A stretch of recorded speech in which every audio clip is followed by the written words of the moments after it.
saw too, we take some photographs. The difference being that those are smooth bore, there isn't any grooving or rifling in the barrel, so they kind of operate like a big shotgun. And they're not very accurate for long-range fire. Fire a cannonball from one of those green barrel guns, that ball's going to kind of wobble as you send it out. But it had a range of about 1 mile, and that would be roughly from where we're standing to that tree line out there that's beyond our bus. That's about a mile from here. You might be able to see a barn that's out there as well. You'd have a hard time hitting that with one of those Napoleon cannons. But these black barrel cannon, that's another story. There's a 2.5 twist in the barrel called rifling. So when you fire a shell from one of these, it's sort of like tossing a football. You get that spiral action, much more accurate for short and long range fire. And these guns could actually throw a shell between 2 and 3 miles. So I mean, better range and better accuracy. Today would be an all right day in the artillery. You got good visibility. It's nice and clear. You can see for miles.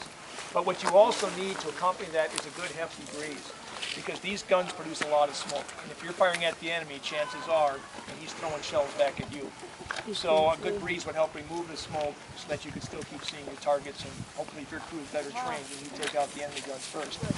The cannon fired 3 types of shells. The solid shot would be the cannonball that most of you are associating with these older guns, be it a round ball or kind of a bullet-shaped projectile. And that was for long-range fire when you're trying to hit enemy buildings, walled fortifications, enemy cannon.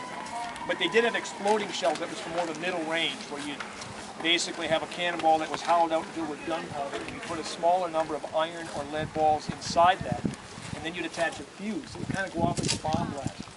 These are muzzle loaders. You have to load them from the front. So you push down the barrel to where I'm standing, a 2-pound bag of gunpowder, and you insert the shells. Now this is a reproduction piece, but normally there'd be a hole back here called the vent hole. And you would take a thin metal rod and you'd poke a couple of holes, in that powder bag. You'd pull that out, and then you put in a skinny little, like a metal firecracker. It's called a friction primer. It's got a powder charge in it. That gets popped in there, and attached to that was a long rope called a lanyard, about 10 feet long. So when you're ready to fire the gun, you'd be standing off to the sides. You'd never be right behind the gun. You know you're not going to be out there. When you give it a good snap, it's going to cause that thing to spark. That ignites the powder charge. You get the big kaboom. And the gun's going to jump up in the air about 10 inches to a foot, and it kicks back 8 or 10 feet. So I mean, if we're standing in here, we're going to get knocked down. A flame will come out the end that's 2 or 3 feet long. So that'll light the fuse of the exploding shell. It goes off like a bomb blast or grenade, and you got shrapnel flying everywhere. And obviously that could do a lot more damage to advancing infantry that were coming across open fields. It was used for an enemy that might be a half a mile or 3/4 of a mile away. But when the enemy got really close, about 400 yards or less, think of 3 or 4 football fields in length, then these guns would fire canister. And that was nothing more than a coffee can type container. It's a cylinder filled with all these iron or lead balls. If they're marble size, you can get maybe 30 or more in a can. If they're bigger, the size of grapes, maybe some of you have read the term grape shot, it's a form of canister, not as many in the can, but the bottom line is when you blow it out of one of these guns, the rifling doesn't matter now. This is nothing but a big gigantic shot. That can disintegrates. You get a spray of all these iron pellets, and one blast at close range against infantry that's approaching close together like we are, you could take out 20, 25 or more men and mutilate them badly. 4 to 5 guys are loading and firing the piece. If they're well trained, they could maybe get off 2 shots a minute. But other guys are running up the powder bags, they're cutting the fuses, they're running up the shells. A cannon like this will weigh about 1,700 pounds. The Napoleons weighed over a ton. So you got to have horses to pull these cannons. So somebody's keeping them maybe on the back side of a ridge or behind a tree line. Other wagons will accompany these wagons, bringing additional ammunition. Wagons called caissons. Well, obviously that has to be handled by gun crews as well. So 20 guys were assigned to one gun, but you didn't need that many to be effective. Barrels are original on most of them. Of the Napoleon cannon, the green-barreled ones, it's 100%. Of this type, it's about 80%. This is a reproduction piece. When you look at the muzzle, if it's ground smooth, it's a reproduction. If you can read information on it, it's from the war. When we get up on a little round top, you'll see some up there. The year it was made, where it was made, the weight of the barrel, all that stuff. The carriages look like the real deal. What was this stuff made of back then?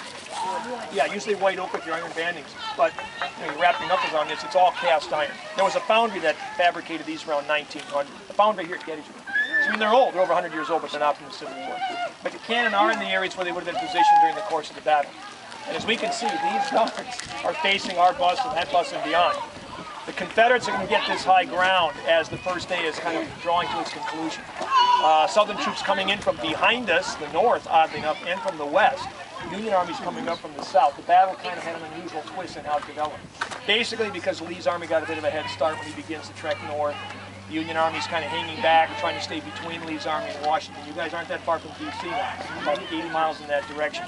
So I think after you have supper, you're heading down there, right? So I mean, obviously, the Union commander had a site chosen that would have been south of here about 20 minutes.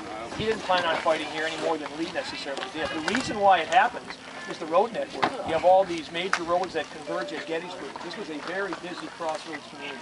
And there's no better way to move your soldiers than put them on good roads and march them from point A to point B.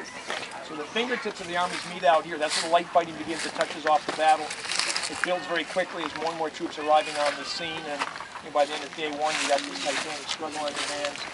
The Union Army will end up with close to 95,000 soldiers here. You add in Lee's 75,000, there were more than 170,000 men in this battle. And the majority of them saw fighting on one day or another. Some regiments, the 24th Michigan among others, they saw action on at least 2 of the 3 days. Some actually fought on all 3 days. And because of that, the battle produced more than 51,000 casualties, 51,000 killed, wounded, captured. So it's the biggest battle of the entire war. Largest battle ever fought on this continent of North America. Union plan was to run their battle line up here, anchor it with the big guns, have more men form up down below where we came from. But again, the Confederates got the high ground. They put the big cannon up here. They start shelling the Union line that's down below us, where we came from. And they basically take control of the battle, and then they drive the Union soldiers back through the streets of Gettysburg, you can see now, to the high ground that's over by Culp's Hill, where we climbed the tower. So the South is going to win the first day of the battle. Okay, one more thing on question. Isn't it like true already? Well, it's a good point. When Lee arrived on the scene in the early afternoon hours, he wasn't happy that this fighting had started unexpectedly. He wanted more time to organize his troops. His army was very strung out, foraging and what have you. He didn't want to bring on a major battle until he had more time to pull his army together. But the good news was they were winning, all right? He tells General Ewell, his Confederate general that's in charge of the fighting that's in the town now, to continue on and take the high ground that's before him. He's talking about the hill where we climbed the tower and Cemetery Hill. And he said, if you think it's a practical thing to do, do it.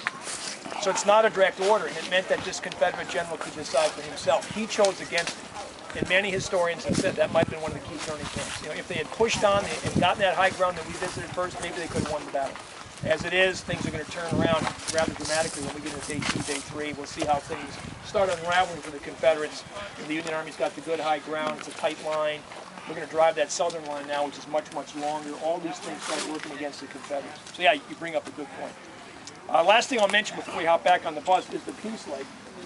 That was placed here in 1938 for the 75th anniversary of the battle. And it really is the only monument that we have where some northern and southern states contributed some money for its construction.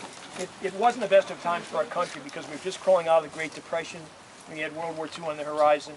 And knowing that, you'd think maybe there weren't a whole lot of people that showed up for it. But well over 200,000, almost 250,000. And many came because the president was here, Franklin Roosevelt. And, 75 was a special number. But I've got to believe the big attraction, bar none, actually would have been the veterans themselves. Government said, look, if you're a veteran from the war, north or south, we want you here. If you don't have the money, if you can't afford to come, if your home state doesn't have the money, then the federal government, Uncle Sam, would pick up the tab. So it was a free ride for any veteran that wanted to come back. It's a very nice gesture to bring these old timers back. But that was the catch. If you want to collect on this, you've got to still be alive. And these aren't young guys now. We're talking 75 years after the battle. The average age of these men that made it was 90 or more. Some were over 100, some were in their upper 80s. Knowing what it was like back in the 30s, you think, medicine wasn't what it is now. Maybe a few dozen made it, 50 maybe. People are surprised to find out that there were nearly 2,000 veterans that showed up. So it was an incredible turnout. And I honestly think a lot of people came because they realized this would be my last chance to see a veteran. Maybe shake his hand, maybe have my picture taken with him. So it would have been a great opportunity for anybody that could have been here then. I came on board as a guide in 1988 for the 125th anniversary. And I remember we had 50 battlefield guides then. Well, we've got 156 now. I'm becoming one of the senior guides, whether I want to accept it or not. Actually, the other 2 guides on the other buses are seniors to me. They've been around a little bit longer than I have, but I just finished my 25th season. And I mention it because while I am one of the senior guides, I am not the senior guide. Jim Tate is another one of our Jims. Jimmy's 94 years old. Wow. And still gives tours in the battlefield. Still gets on charter buses. He won't get on the yellow school buses anymore. He drives people's automobiles. And I'd like to mention him because he was here in 1938. He actually shook the hands of some of the veterans. kind of neat that we still have one of our guides left that has that direct link to the past. I'm not that old. We'll admit I was around when the last ones were passing away, and we generally concede the last Union survivor was Albert Wilson. He was from Duluth, Minnesota. He died in 1956 and was 109 when he died. And the last Confederate, it's a little iffy, but we generally concede it might have been a guy from Texas named Walter Washington. He died in 1959, and he was 114. So, and they've all been gone for 50 plus years. The legacy lives on. I bet many folks on tours that have relatives that were even killed. Occasions for them to come back and walk through the same ground that their ancestors did. Back on the Can we get a group shot up here? Yeah, come on. We're going to get a group shot up there.